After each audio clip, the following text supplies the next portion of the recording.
And hello again, dear ones. Rev BRZ over here. Rev Z right here. And this is New Thought Today on the New Thought Media Network. Happens every Tuesday, 2 p.m. on the Mountain Time Zone right here. Thank you for being with us. And if any of you are looping over and hanging in from the show that just concluded, we just had the world premiere of Wisdom of the Mystics with our own practitioner, Laura Topper, and Reverend Kathy Mastriani from the Science of Mind Archives. They just wrapped up their premiere episode of Wisdom of the Mystics, and it was a great show, and they've got some great announcements. I'm going to encourage you to go check out what's happening on that show. I learned that the great Reverend Jesse Jennings is going to be on the network in a couple of weeks, so that's exciting news. I think that'll be fun. Yes. However, we are here today to talk about a new thought in how we can use this new thought in our lives. And the first thing I want to do is I want to check in with my dear brother, Elzia here. Rev Z, we had a great time without you last week. So I think you owe it to everybody to let us know where you were and how you were practicing New Thought last week. Yes. I was practicing New Thought in Puerto Vallarta. Taking some downtime, got some fishing in, and got some travel up in the mountains, and spent the time with family and friends. And a great way to start the new year to set a perspective on life and activities and communication. I mean, just a whole plethora of things. And I think, in terms of a new thought, one of the greatest things I've found about traveling, and especially now traveling in these times, it just enhances it, is this ability to really look at your life. Because when you go somewhere, it's totally different, especially like a place like Mexico, and it's Puerto Vallarta, so it's the beach. But, to have that contrast of what your normal everyday is, and to see how people are and see what the resort look like, and then you go into the city and eat and hang out with some of the locals, if you will. It really gave me a good inspiration for communication, connection at a worldwide,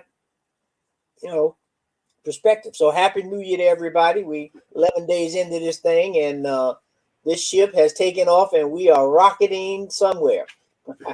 Yes, we are. And it's the 11th of January. I mean, it's like, how did that happen in a blink?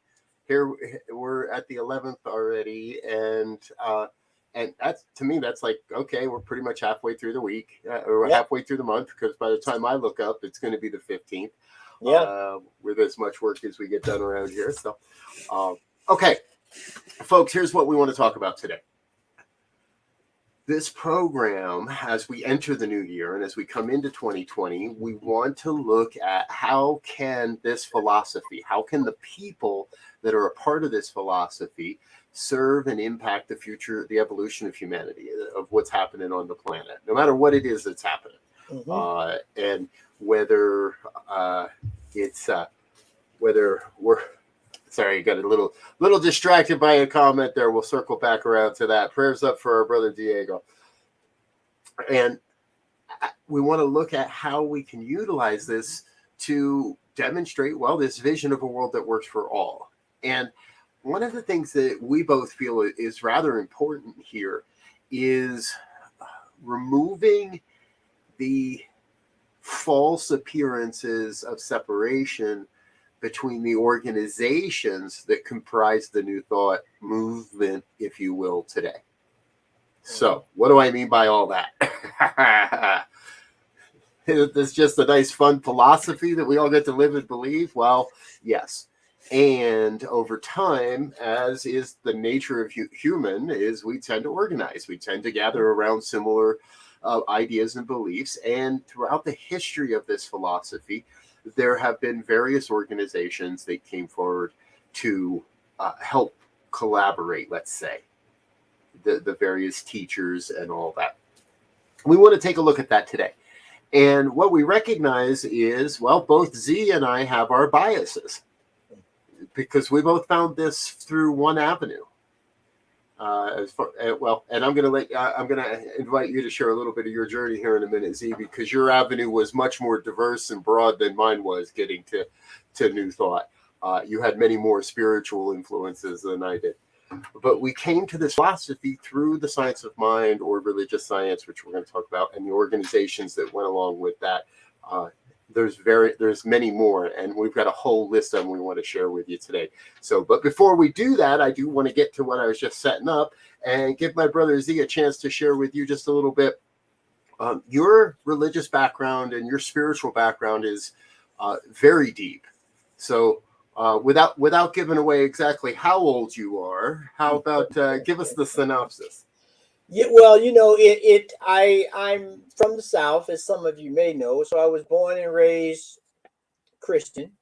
A couple of variants, I guess you would say, Free Will Baptist and African Methodist, AME, and then very young I converted over to Islam, and practiced Islam for a very long time, and I still today call myself an Islamic religious scientist.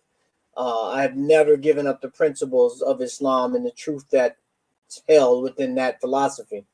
But then I also had an opportunity to study with some very great historians and Egyptologists, Dr. John Henry Clark, Dr. Joseph Ben Yachaman, and then I found religious science. I had one point I used to go. This was in the early '90s. I used to go to Lincoln Center in New York and see Norman Vincent Peale live.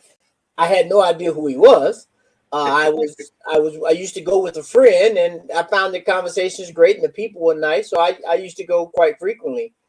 But that was before I knew anything about religious science, and so came to Denver and stumbled into Mile High Church, kicking and screaming at that time because I was still 100% Islamic. And I got there and I said to myself, well, these teachings are no different than what I'm learning. I look at it more as a Sufi order of an Islamic teaching. And so I just kept going, and then it stuck.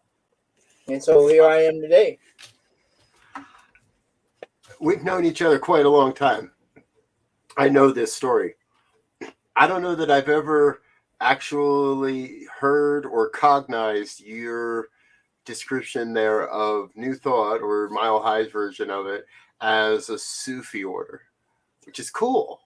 Because if we give it a little bit of thought, folks, it's not that. I can agree with you on that. That's an interesting approach to it all. And to me, that's what a big part of what all of this has always been about, is how does all of it fit together? We live in this philosophy that teaches oneness, that teaches we're all one, that it's all part of one thing. And so there has to be value in the Islamic practice, and there has to be value in Sufi teachings, and there has to be value in all the various pieces of it. And that's been my fascination, is how does it all fit together to become New Thought? And the show that just came on, Secrets of the Mystics, right? Oftentimes you hear people quoting, when they talk about mystics, they'll quote Hafiz, or they'll quote Rumi, or they'll quote Averroes or Avicenna. All these guys were Muslims. And I know in New Thought, Rumi is used a lot. Yes. Once you get to these, what I would call higher level of activity and understanding, but more so engagement into an understanding beyond the dogma and the religiosity of the teachings, no matter which ones they are, Christian, Jewish, Islamic, Buddhist, doesn't matter. All of those teachings have a mystical order, if you will, that goes by many different names. And so it's at that place, like Rumi said, there's a place out there in the field. I'll meet you there beyond all this other stuff, because these teachings that we have in these different organizations are great to teach discipline and study and understanding and methodology. But after a while, like anything else, you can watch a film on swimming and know the movements and the strokes and all of that. But until you jump in the water, swimming really has no meaning to you. Right. And that's what this mystical thing is about. It's like I take these teachings, no matter what they are, and I execute them. Now I have a different understanding. Right. Yes, exactly. As I'm listening to you, what I'm being called to is this sense that at a certain point, I have to drive a different road to get to my destination. Mm-hmm. Now, anybody that's ever commuted knows. Even if you have, I've lived in New Jersey and commuted into New York. I've commuted from within New Jersey. It's beneficial to stay on the main route and just get to where you're going. But some days you have to drive a different route. You have to take a different path to come to your same destination. And I believe sometimes we get a little trapped. Some people, and I know I have in the past, get trapped into the thinking that, well, this is the way. This thing I'm doing right now, this is the one and only way. Oh yeah, no, those ways work too. Yeah, that's just the long road. That's just, that's the slow road. I'm gonna take the highway. I'm gonna go the direct path, and this is the way, man. And that can cause some confusion for many. Well, and there's an Islamic saying, if you will, that says the vehicle or mode of transportation you take to get to the door is not necessarily the same one you take to go through the door. Right. And that's very significant because I may drive the car to the building, but I'm not going to drive the car through the door. I got to take another mode of transportation. I have to get involved at another level to really get the inner sanctum, if you will, or really get the inner understandings of a thing than just being in the vicinity of it or being in the neighborhood or hanging out next to it. All that's good. You will get some osmosis, as they say. But to really get that understanding, we have to be involved. We have to be active and engaged in our lives. And then from that, we almost are able to write our own books, if you will, of liturgy and rituals and understandings, because it's very much personal. Like your upbringing and my upbringing, two totally different things. So we could read the same verse very literally and insightfully get something totally different from the one sentence. Completely differently. Exactly. Sometimes even from one word. From one word.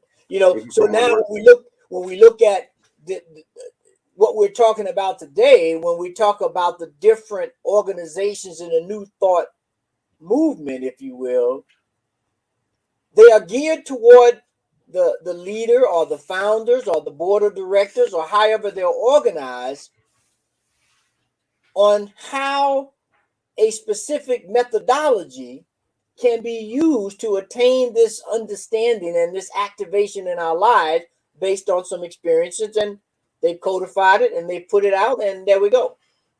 Yeah, exactly. So folks, let's talk about that a little bit. And that's what we do want to break down a little bit today as well, is all these various organizations that are now out there. When we look at the real philosophical and let's call it religious foundation of the New Thought philosophy, we're talking about three primary organizations: Unity, Divine Science, and Religious Science. Now, the Unity movement has remained fairly solid within one or two organizations. Mm-hmm. You can still go to unity.org and see here's the producer not doing his job properly. Let's share a picture of that so people can find it. This is, there it is, A Positive Path for Spiritual Living. And you can find this at unity.org. This is their modern day representation of who they are. And this organization has grown and expanded. And in many ways, Z, it feels to me that they have stayed, well, maybe not when you look at divine science, but Unity has stayed pretty solid on a Christian influenced New Thought experience. Yes. Yes. Uh, Yeah. I look at them as again, I would look at them as a Sufi metaphysical version or interpretation or actualization of the teachings of Jesus.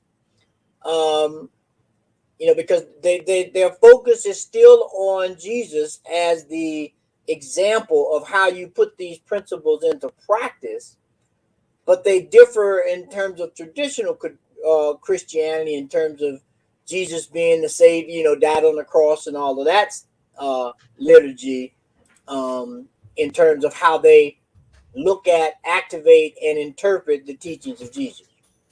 right. Yes. The other primary, one of the other three founding, if we will, that we like to look at is the divine science movement.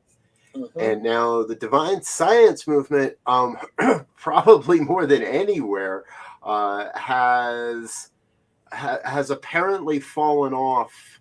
I'm missing my tab here. Here we go. Here, we'll find this tab here eventually. The Divine Science Federation appears to, if anything, have fallen almost off the map. And I've looked at it a little bit. I have no real clue why this might be. They are scheduled to have one of their conferences coming up this year. We're going to see what happens there. And why do I keep losing this tab? There's their homepage. DivineScienceFederation.org is where you can find this. My apologies, folks. You weren't even seeing all that. And you'll see here, Divine Science, a Spiritual Revolution since 1888.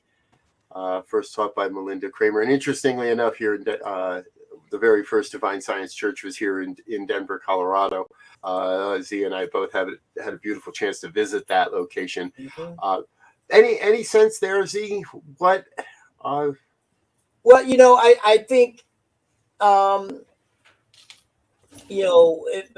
humble opinion is, over the past few years, the term New Thought has taken a little bit of a side, if you will, because people interpreted it or made statements or used it for their own purposes.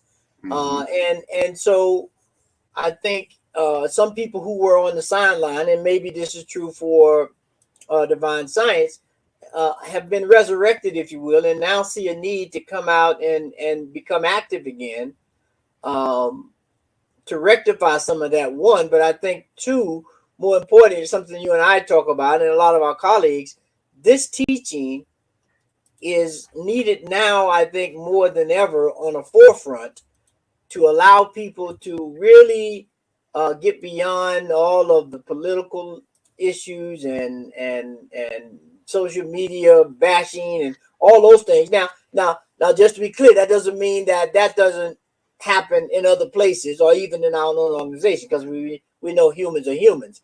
And I'd like to take a little pause here for a break, that I would encourage everyone who's a reader and they like history to pick up the book Sapien by Yuval Noah Harari. That's Harari. I'm just in the beginnings, but it's a very excellent book in terms of looking at the evolution of man, if you will, and how we got to be from all fronts, social, political, from hunter-gatherer to agricultural to industrial, and now into the a whole nother thing. But it gives a good insight in terms of how things develop from a very, for the most part, hands off, not trying to push anything except for the historical facts. The other thing in this regard is, if you haven't seen the movie, and I guess we're okay with doing this, on Netflix, called Don't Look Up, I would advise and encourage everyone to watch that because it talks about this thing of people pushing ideas, religions included. And I think back to the original point is that I think organizations that are intended to give people an opportunity to have good information and make independent choices are now on the scene. So I would say Divine Science looks like they're trying to get back in the game in that regard. There we go. That, All that right. was long-winded answers for a short question. I know. But no, seriously, don't look up, dude. No, Don't look up. that movie is great, man, because Don't watch it.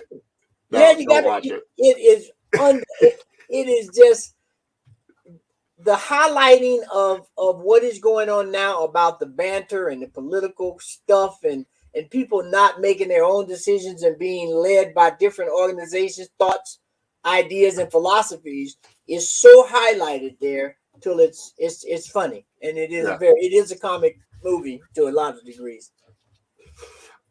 It's a scary comedy.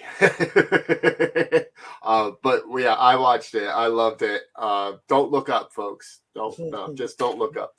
Anyway, we're gonna get it back on topic here sooner or later. But that's part of what we're about here, right? Having a good time and looking at how again, how can this philosophy be utilized? How do we promote these belief systems into the world? And actually, I think Don't Look Up did a great job of accurately portraying where the consciousness of at least American society would appear to be right now. Yes. And that's exactly right. And the whole idea of new thought is, or not the whole idea, but a large part of the idea is to be able to make thought choices or conscious choices about what you want to do, how you represent yourself in the world, and not be, as Ernest Holmes says, not be affected by race consciousness or collective consciousness, or many different terms for it. The prevailing thought of today that is very flighty. Exactly. But you got us back on track. You said the magic words, Ernest Holmes, which is, folks, that's the entry point for both Reverend Elzia and I. At the time, Ernest's philosophy, if you will, Ernest's work was brought forth through the Institute for Religious Science, and I want to emphasize that for a moment. Institute, a place of higher education, of higher learning, a place you go once you've learned the basics.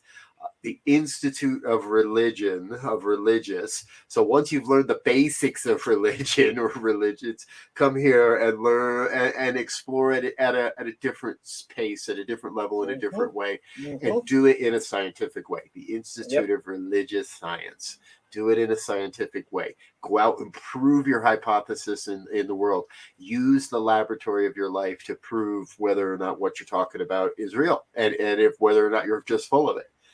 And in that, a lot of people for surprise, came to realize this is real. This works. It's not a bunch of hooey. It really works. And that became this major growth in outlets, in people, in leaders stepping forward and saying, I need to share this too. This has made a difference in my life. I want to share this with the world.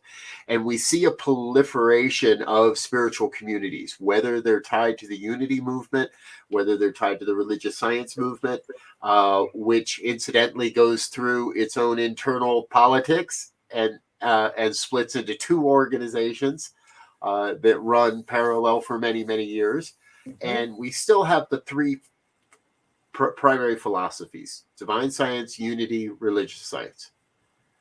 Now, here's what I love again, Z, is it's kind of like you can't hold a good idea down. Right. Because for all the foibles and limitations of the human experience of bringing forth this philosophy, the truth wins out.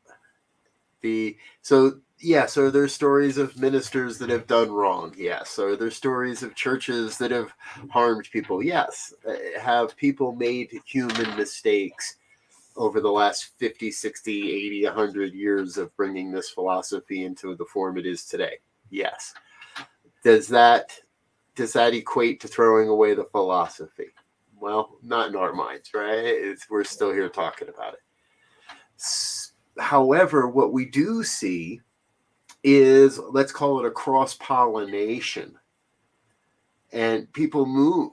And as society starts to grow and we're a more mobile society, people pick up from one location, go to another, and the church they were brought up in isn't there. Oh, I know this from Unity. There's not a Unity around. I'm going to go to the religious science church. Oh, I started in religious science, but there's nobody around. I'm going to go to the Unity church. And that cross-pollination also leads to a very fertile ground. I don't know that I've ever really turned at this before, but it feels like it's a new age of mystic. Mm-hmm. And many of those new... Sorry, that's probably a really bad... That's like using global warming, right? It's a really bad term.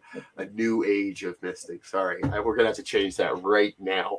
And I don't want to call it a new thought of mystics either, because that's going to get even more confusing. But I'm talking about people like Michael Beckwith and Roger Teal in his own right, and Sharon Stroud and Deborah Johnson, and a lot of the people that started to evolve, if you will, the organizational structure or the organizational perspective of how we do this stuff. Mm-hmm. Z, where do you want to jump in? Well, I the whole word mystic, the esoteric is sometimes used, is this whole idea about understanding, into the mysteries or the so-called secrets of life to better understand and get in tune with life. You may have heard me, the audience have heard me say this before. We are not from someplace else. We are of the earth. All of the elements and things that are in the earth are in us, and we need those things. Minerals, everything, right? And so there's a secret there. There's a mystery there, not a mystery that can't be solved or can't be understood. This is like Ernest made the statement where he said, I look forward to the day where religion and science walk hand in hand, because the two are one and the same, two sides of a coin that help articulate and help us peer into things that previously we were not that able to get involved in or see. And so when we step into this mystical world or to this esoteric world, we go beyond the surface and we use various tools to give us an insight into those things that are unseen but are very real and very true. Gravity is one. No one has ever seen gravity. We've only seen the effects of gravity. And so to get to that level, there was a mystery. There was a secret that had to be unveiled to make that happen. And so when we can use that same thing in the manner of how we live our lives and how we treat each other and how we create, as we always say, this world that works for everyone, the mysteries or the secrets are what we really want to get into. Now, that doesn't mean there won't be turmoil or any of that, because that's just part of life. The changing from one thing to another is not always smooth. It is not always a happy place, if you will, for everybody. But the outcome of that, the results of that is what we're looking for. This continual spiral of evolution, of consciousness, of humanity and well-being that helps the planet, the individuals here, and in fact, the whole universe.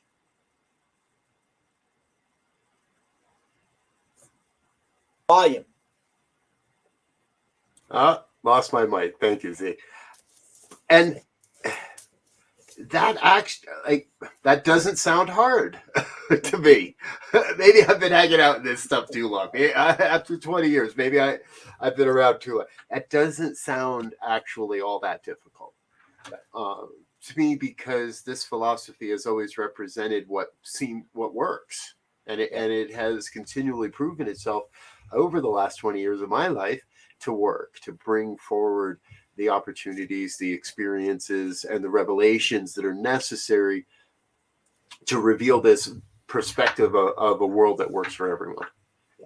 And this teaching is just like any other teaching or program where pick one, and at the root of them, they all tell you this works if you work it.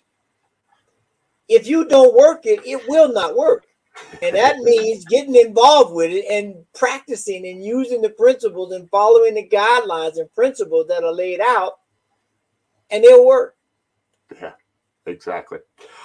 All right, folks, you're watching New Thought today on the New Thought Media Network. We're at the bottom of the hour. That means we're going to take a quick commercial break and let a couple people say hello. Let us say hello and thank you to a couple of people, and perhaps even introduce you to a couple of new shows. So please give us a minute of your time. We'll be back shortly with more here on New Thought Today.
One power invisible, and you see it everywhere and every day.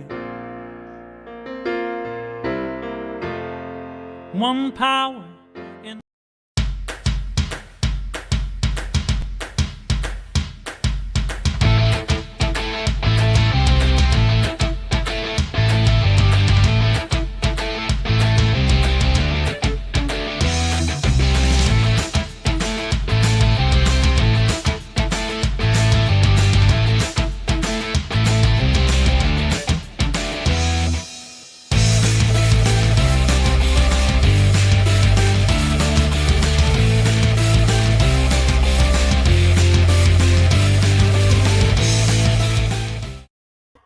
And we're back on New Thought Media Network. This is New Thought Today.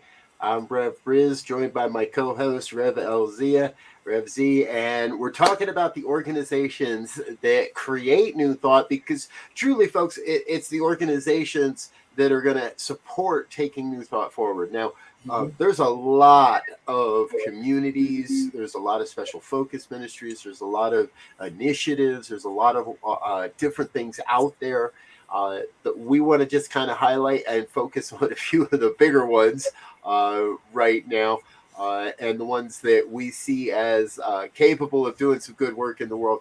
Top of the list, first and foremost, Centers for Spiritual Living, organization of which Reverend LZ and I are both ordained ministers of. New Thought Media Network is a focused ministry of. Z's current calling to the Center for Spiritual Living Denver is a part of Centers for Spiritual Living, and they do a lot of great work in the world. And they are probably maybe Unity's bigger. I'm not sure. But one way or the other, csl.org, you can learn a whole lot more about them and what they're doing. Z, we're going to be in, we're going to do a little future forecasting here. So, folks, next week, Reverend Z and I will be, at this time, we will probably just about be getting you out of the airport. as we'll be attending CSL's annual conference and convention. And it's an opportunity where a whole bunch of people come together. New Thought Media Network's going to be there. We're going to have a whole bunch of interviews and all kinds of people. But I guess the question I have for you, Z, is as we go into this and knowing that you're involved in organizational efforts behind the scenes and such, what's your biggest wish for CSL as an organization as we move forward into the coming years and the coming decades? Wow, that's a great question. It gives me a moment. I should have given you some warning on that one, huh? Yeah, but I think the number one thing would be that we have and I'm not going to quote it verse and chapter here, but we have a vision principle where we look to evolve and help people evolve to their highest and greatest spiritual selves. And so with that being said, I'm hoping the conference sets a benchmark for how we go about increasing that, to be more inclusive, to be more active, to be more present in the community, not just for those who follow the practice, but for those who need the help or those who need the information. And so for me, I think if we can continue to move around that and engage the ministers and the practitioners in how to cultivate that kind of environment, that would be my wish. Right on. Yes. Good. Now, folks, one of the things that we do know is that Centers for Spiritual Living does have its roots all the way back to the original Institute of Religious Science. And therefore, there is an organizational memory there. There is an organizational bias there as well.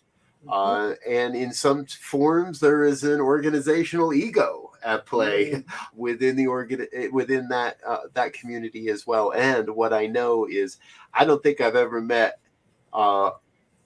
such a group of people that are passionate about sharing how these principles have worked in their lives and how they have countless people they've worked with, countless people they've supported, that they've known, that have those same demonstrations, that have the same proof.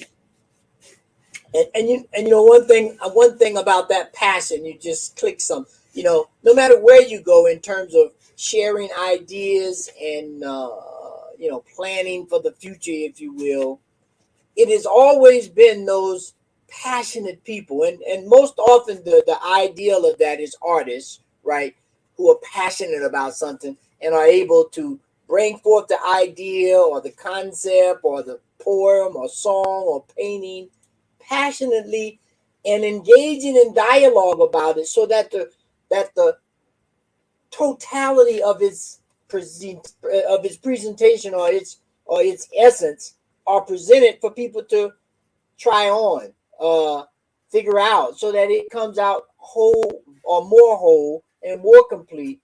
And that's what we're looking for as we look at these ways of life and ways of living, so that everybody benefits, so that no one is intentionally left out. Now, we know those things happen, but we don't want it to be by intention. We want it to be the intention of, we're going to include everybody. And if somehow the philosophy or idea we came up at the present time is amiss, then passionately let me know or let us know, and we'll try to rectify it.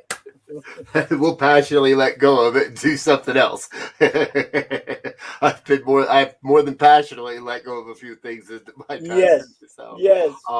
And that's a great, thank you for sharing that, Z, because that's a great setup for some of what else we want to share here, folks, is because there are a lot of passionate people that aren't necessarily part of the big name organizations, Unity and Religious Science or the Centers for Spiritual Living. One of the people that we love to focus on, that we love to feature, and is a supporter of the New Thought Media Network, is Reverend Dr. Sharon Stroud from the Interfaith Spiritual Center in Palm Springs, California. She is not only a stalwart, has been in this movement and this philosophy for quite a long time, as long as anybody else I know of. She's had her own independent organization, the Interfaith Spiritual Center, for all that time. And she brings her Wednesday evening programs here onto New Thought Media Network, 8:30 on the Mountain Time Zone, 7:30 Pacific Zone. They share their Wednesday night services with us. And she's not the only one. Many people here probably do know of the Right Reverend and Dr. Michael Bernard Beckwith and the work that he's created, the Agape International Spiritual Center. Oh, there's a picture of him on the Ellen Show. Oh, no, I haven't shared it yet. There it is. It'll come back around. So Agape International, born of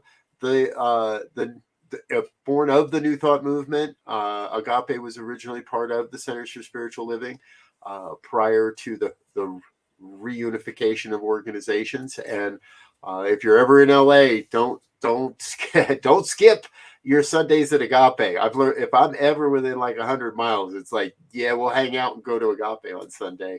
Mm-hmm. It's a dynamic time. So, Z, of all the people, because it has become the era of the people that are growing into for a while here. Now, I think this pendulum is going to swing in a different way. There's one more I'd like to focus on real quick, actually, and that's Reverend Dr. Deborah Johnson and her organization, the Inner Light Center, and what they do in California as well, a little more northern California.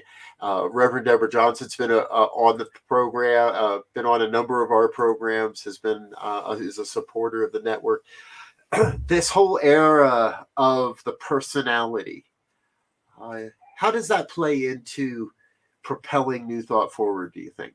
Or does it?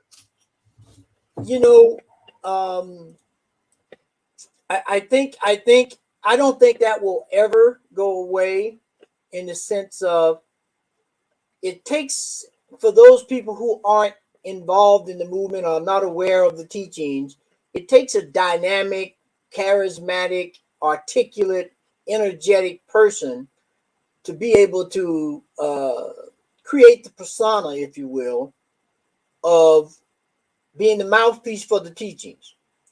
But the challenge, as we learned in school, is if any organization is solely tied to just one person, that puts it at a little bit of the jeopardy if something, goes sideways, so to speak.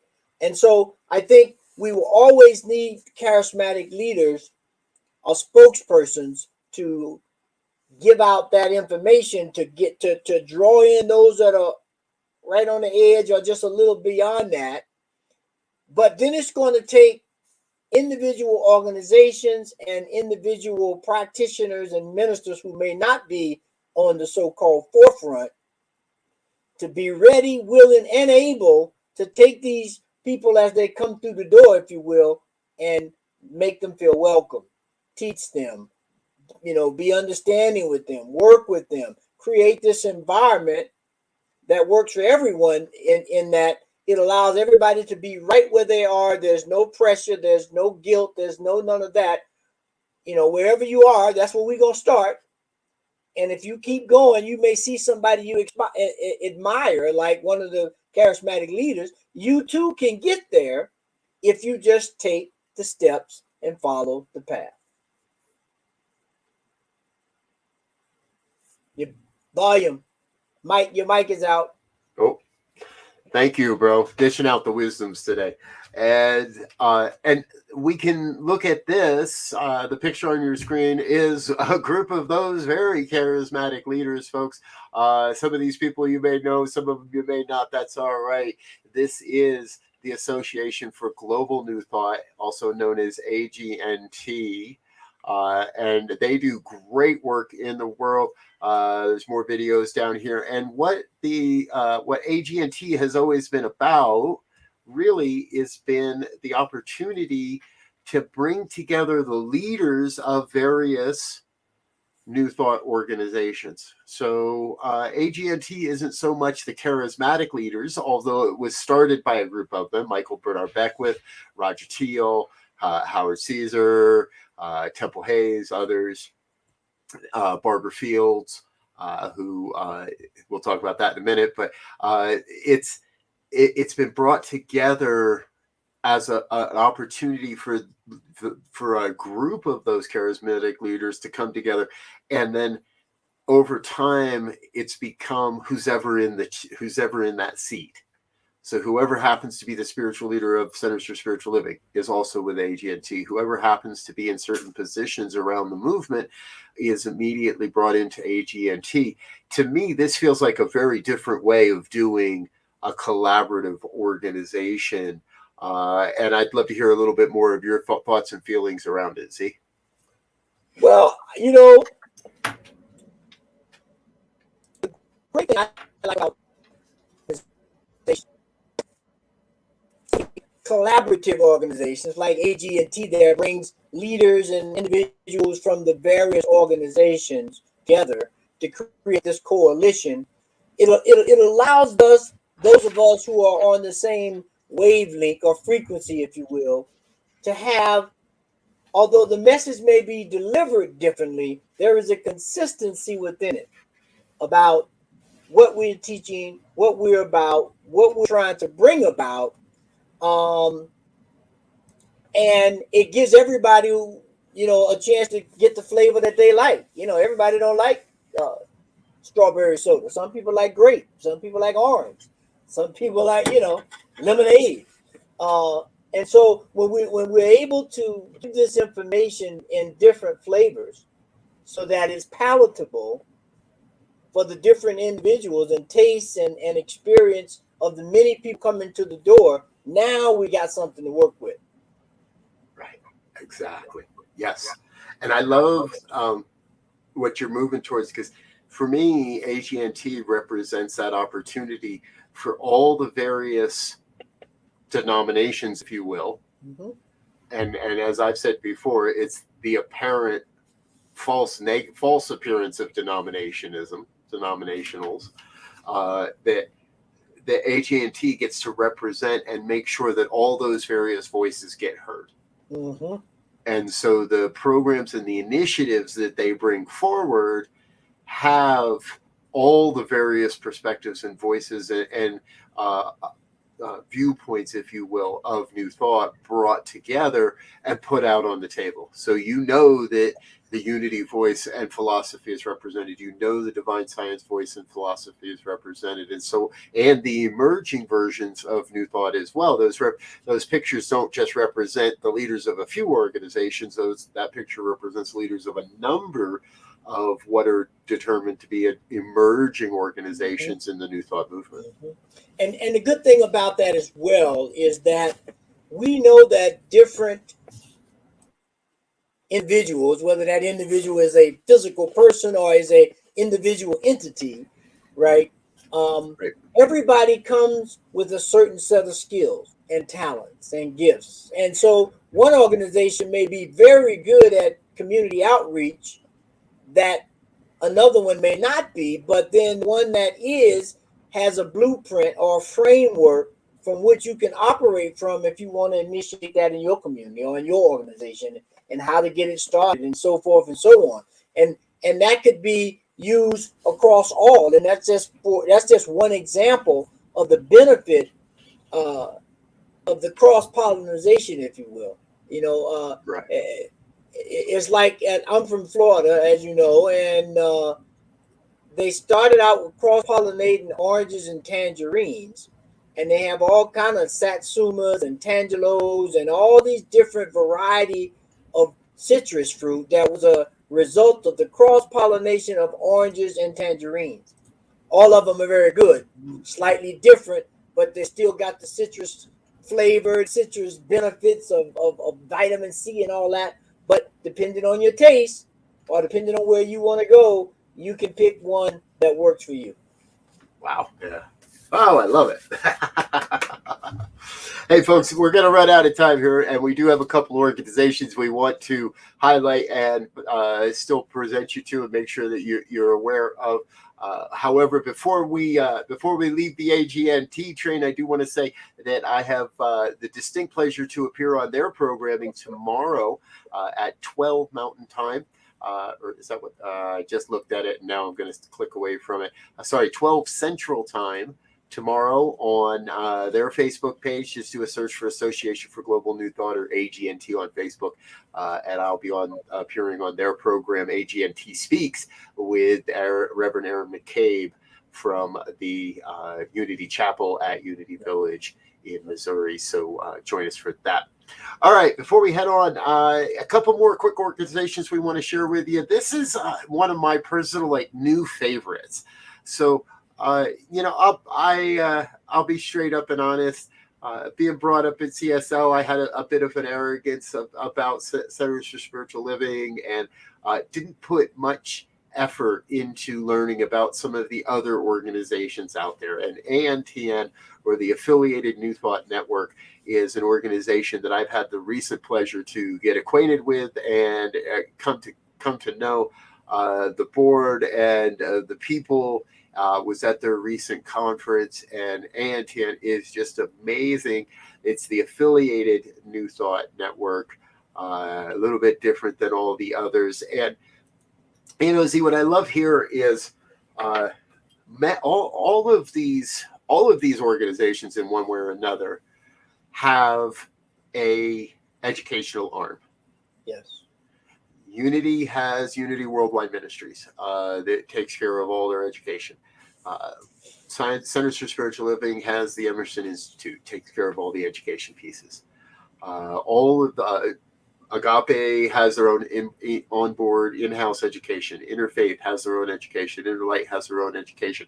There's nothing wrong with any of that. There's all these various things.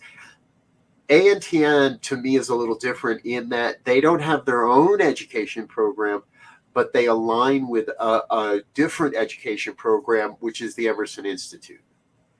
And they align themselves with that. And therefore, ANTN does not rely on their own education to prove membership or to prove you're valid, to prove your papers are what they say they are.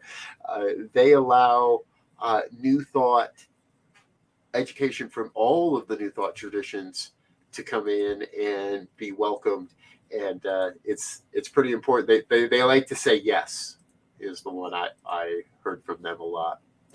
All right, before we get out of here, folks, there is one other organization we want to make sure that you're aware of. Also, new friends of mine, International New Thought Alliance, and this is we saved these folks for the end here because they are the oldest New Thought and the longest New Thought organization at just 108 years, I think it is now. They were the very first alliance to come together and say, hey, a whole bunch of us think differently than some of the rest of the world. We think this and we like this New Thought philosophy. How about if we all start hanging out together and having a good time and getting to know each other? And they do all kinds of wonderful things. You'll see here on their website. There's more and more information. So check them out as well. It's a wide world of New Thought out there, Z. Yes, it is. And that's good because, if it's like going to university and going to College of Arts and Science, right? They have various degrees or majors, but they all roll up to arts and science, and they may seem varied and everything, but in reality, each one of them supports the whole thing from a different perspective. So under the arts and sciences, of course, you will find engineering and science and math in some cases, but you also find art and architecture and acting. So all those work together because they give you a full operation or full set of tools to present information, ideas, and have people embody them, which is what we're really about, is learning principles and practices that we can embody to make this a world that works for everyone. Amen. All right, dear ones. I think we have pretty much effectively used most of our time here today. We do want to say thank you for being with us, and we want to say thank you to the people that make this possible. So if you've got one more minute, please hang out and help us say thank you to our financial supporters.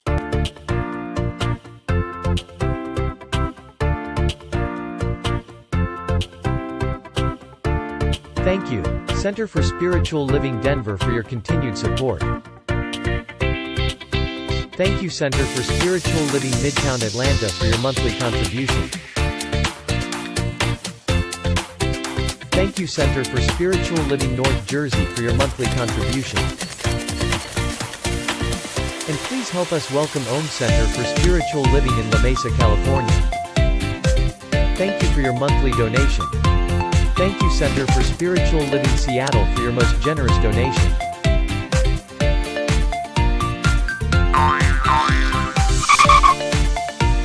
And a special thanks to Heckerland Foundation for your generous technology grant. And Suze Ogden, thank you for your very generous donation. And a big shout out to all our committed donors.